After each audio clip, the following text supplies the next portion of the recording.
That weird circle exotic SMG that you might have seen kind of poorly showcased in the dev livestream is now available to get in Episode 3 Heresy. Supposedly, you do not need to complete Act 1, Part 2 of the story to start this. You should be able to go in right away. The quest is initiated by going into the Nether and finding a taken blight that will pull you into it when you get close enough. You need to jump into it. The one that I used for this was where you spawn in for King's Fall by the Court of Oryx. From where you would spawn in, it's a little bit of a run in the Nether, look up and slightly to the left and you will hopefully see it.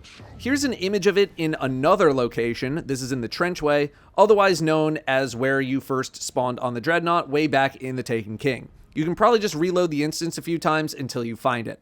Anyway, you'll get sucked into the blight when you jump close enough to it and be presented with a small plate on the ground to step on and a hive symbol that will appear after a couple of seconds of standing on the plate.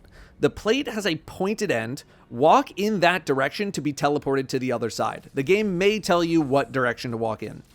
On this side will be a taken osseous fragment. Osseous? I'm not sure. After you pick this up, head back to the shaping slab at Eris's apartment to continue the quest.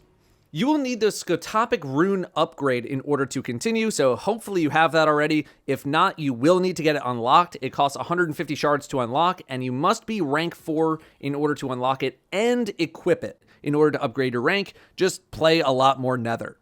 Once you have that unlocked, you will head to the Lost Sector, specifically in Sorrow's Harbor on the moon. When you enter the Lost Sector, all of the enemies should despawn, and about halfway through, you should see a small taken blight that you can shoot.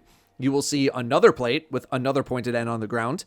Look at the hive symbol that shows up on the wall next to you and walk backwards. You are pretty much always going to walk in the direction of the pointed end of the plate. This will be important later. This will teleport you and start spawning in enemies. Head towards the end of the Lost Sector to complete this step, killing enemies and the boss along the way. They are not very hard to kill. They are Lost Sector level enemies, so just go fast. The next place you must go is the Lost Sector in the Forgotten Shore on the Cosmodrome. The first half of the labyrinth contains the next hive symbol and plate thing that you need to do, so find that here and step in the correct direction to continue. If you're in a group, by the way, just try to let one person handle doing all of that, otherwise it might break. You will be teleported to the end of the Lost Sector and must backtrack towards the beginning. There will be certain parts of the maze that are blocked off by a taken barrier, so just navigate around until you find the path forward. Kill the boss at the end and go back to the shaping slab. The next step of the quest has you breaking taken curses by going to 3 select locations and using a relic to kill enemies. The first is a nightmare hunt, specifically Pride. Head to the end of the mission and there will be a taken relic for you to pick up. This has a timer on it that is extended when you kill enemies, so use it to kill everything in here. At the end, you will be able to deposit this relic into an area which will destroy it, completing the objective. Next, head to the sludge on the EDZ, specifically the Hallowed Grove Lost Sector. You're going to do basically the same thing here, pick up the relic, shoot stuff, deposit it when the game says to. One more time, head to Sorrow's Harbor on the moon and grab the taken relic in the middle of the area and do a little bit of Altars of Sorrow. It doesn't really need to be that much. You're not going to be here for a very long time. Also note that if you are in a group, or maybe even not in a group, if somebody else dunks the taken relic, you might get credit for it on your quest as well. So don't worry about that if you are not the person doing the dunk. The next step is to do 3 more of these Taken Curse relic events, but in the Nether this time. But first, be sure to rip open a pack of Pokemon cards in Pokemon TCG Pocket. Not sponsored. Loss, Prinplup, and... Ooh! What you're looking for here are statues within the Nether. Activating them will spawn a boss target, although a very weak one, nearby. Just kill it. I was able to come back to the same statue 2 times to complete 2 individual objectives. Some people were able to hit the same statue all 3 times, so it might be worth a try. In the Hall of Souls, there is a statue immediately to your right after loading in. In the Mausoleum, there is a statue in the boss pit towards the top of the hill before you go all the way down.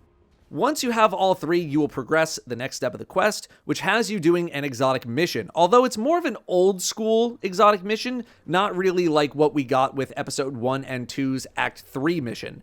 I'm not going to explain too much about it. I think it's more fun to just experience it on your own, but there is one section where you will need to destroy 3 crystals in order to progress. You will find 2 of them on the right side hidden pathways and 1 on the left side hidden pathways.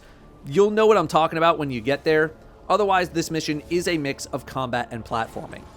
However, in the middle of the mission is a puzzle involving more of the hive symbols and the plates and whatnot. Try to figure it out on your own first, but if you can't be bothered, here's how to do it. All you need to do is step on the plates in order from left to right based on the symbol that shows up. You're going to have 4 symbols. It's the same for everybody: hamburger, Eiffel Tower, Vex head, and turret. Stand on the plate to reveal the symbol. If that symbol is the next in the sequence, move in the direction of the pointed end of the plate. If it is not next in the sequence, don't do anything, and the game will teleport you to another area after 10 seconds. Continue to do this until you've done all 4 plates. You'll know if you did a section correctly if the symbol disappears from the string of 4. Once you get to the final section of the mission, you'll be given the exotic weapon Barrow-Dyad, which is craftable and will have a catalyst that you can put in to give yourself a perk. Note that some people have reported this part of the mission soft locking. If that happens, unfortunately, you just need to run it back, which I know kind of sucks because this mission does take a little bit. After this begins the process of upgrading the intrinsic perk to boost your weapon stats, in addition to starting the process, probably, of getting the catalysts. I will go over this step again in the next video that I'll be making about this because this part is time gated. Right now, you can collect as many as 12 of the fragments before the game stops you. This will get you to intrinsic perk level 3. In each of the sections of the Dreadnought are supposedly 6 fragments for you to collect. I've collected 4 in one section, 6 in another, and 2 in another that I will show you the locations of. However, these fragments aren't as difficult to find as they were in the Taken King because they show up on your radar. So it is pretty simple for you to just go find them on your own, but in case you don't want to do that, here are the ones I have found thus far. Again, when the quest can progress farther and we need potentially all of the fragments, I will recap the ones that we found in this video, so don't worry about needing to come back to this one or watch multiple videos. I'm going to let the rest of the video play out here. Just follow along on screen. Maybe when I get a chance in the future, we will talk about this weapon's capabilities. But for now, thanks very much for watching, and enjoy your new exotic.